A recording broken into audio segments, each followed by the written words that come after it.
नमस्कार, आप सुन रहे हैं रेडियो हिंदुस्तान और मैं हूं आपके साथ पारिजात। ये एक और दूसरी खबर है जिसको हम कहेंगे रेडियो इंस्पिरेशन है आपके लिए। हो सकता है आप भी अपनी ज़िंदगी बदल दें इस इंस्पिरेशन से कुछ सीख कर। ये खबर आई है नेपाल से। 700 साल पुरानी परंपरा को बदलने में जुटी हुई है यहाँ की एक महिला। उनका नाम है पूर्व देवी। उन्होंने MBA किया है, भविष्य की देवियों को पढ़ाने की सीख दे रही है। लेकिन क्या है मामला, अभी बताते हैं हम आपको।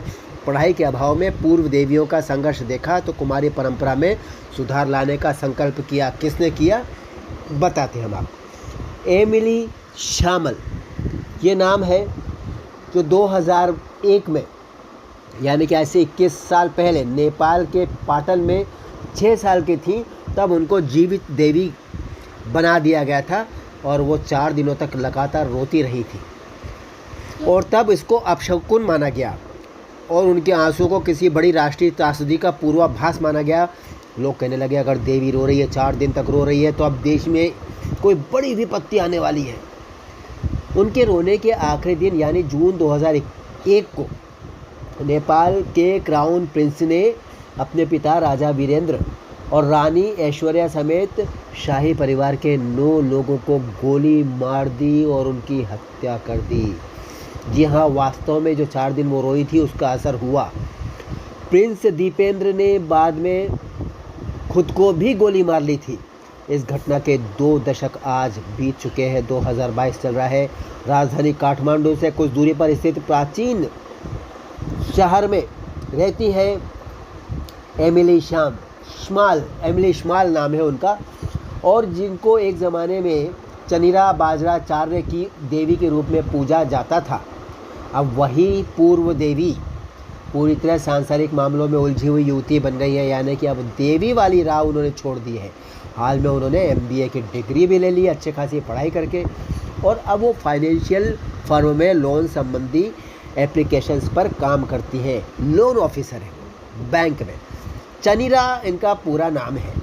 जी हाँ, मैंने आपको नाम गलत बताया था, एमिली श्माल नहीं है।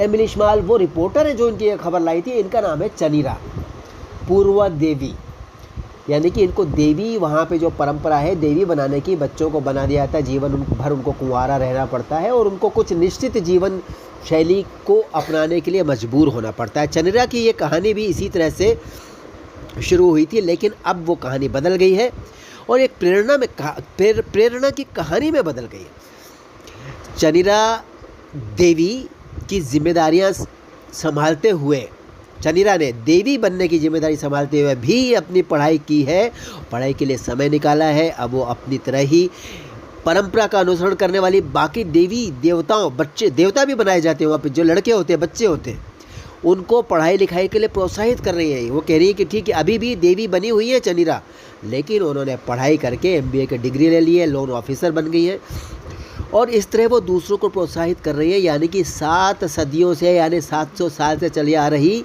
इस परंपरा में उन्होंने बड़ा सुधार लाया है। क्योंकि अभी तक जिनको देवी या देवता बना दिया जाता था, उनके पास वक्त कहाँ होता था और उनको ज़रूरत भी नहीं होती थी। पढ़ाई करे, नौकरी करे, कुछ डिग्री हासिल करे, पर चनिरा देवी ने करके दिखा दिया। देवी वो आज भी है, लेकिन अब वो व्यावसायिक जीवन से भी जुड़ी हुई है, सामाजिक जीवन से भी जुड़ी हुई है और धार्मिक जीवन से तो खैर जुड़ी है ही। वो कॉर्पोरेट वर्ल्ड में नौकरी कर रही है और चनिरा पहले की कुमारियों से चनिरा को अब अलग कर दिया गया है। किशोरावस्था में देवी की तरह उनकी पूजा होती थी, पर इनमें से अधिकांश को शिक्षा से दूर कर दिया गया था। पर अब वक्त बदल गया है। चनिरा देवी ने जो किया है, जिसके लिए संघर्ष उन्होंने किया, बाकायदा उन्होंने लड़ाई लड़ी। 27 साल की है चनिरा। वो कहती है लोगों को लगता था मैं देवी हूँ, मुझे सब पता है, मैं कोई देवी वेवी नहीं हूँ, मैं एक सामान्य महिला हूँ, सामान्य लड़की हूँ।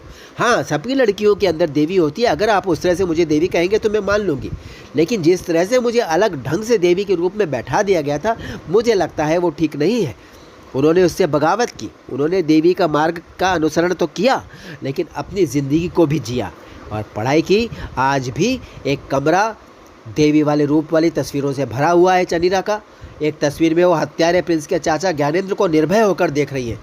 तब उसके दिन मिलने वालों की लंबी कतारों में ही बीत जाया करते थे। लोग आकर उनके पैर भी छुआ करते थे, लेकिन चनिरा कि आज लोग पैर नहीं छूते, लेकिन उनको दूर से उनके दर्शन करके ही इंस्पिरेशन पा लेते हैं कि हम भी कुछ ऐसा कर सकते हैं कि कोई परंपरा अगर हम पर ज़बरदस्ती थोपी जाती है और हमें लगती है कि वो आधारहीन है, तो हम कुछ ऐसा कर सकते हैं कि बदलाव आए और हम ला सकते हैं वो बदलाव मिल करके, थोड़ा सा इधर थोड़ा सा उधर, थोड़ा संघर्ष करके, थोड़ी अपनी बुद्धि का इस्तेमाल करके, और इस तरह से हम दुनिया के लिए एक प्रेरणा का स्रोत बन सकते हैं।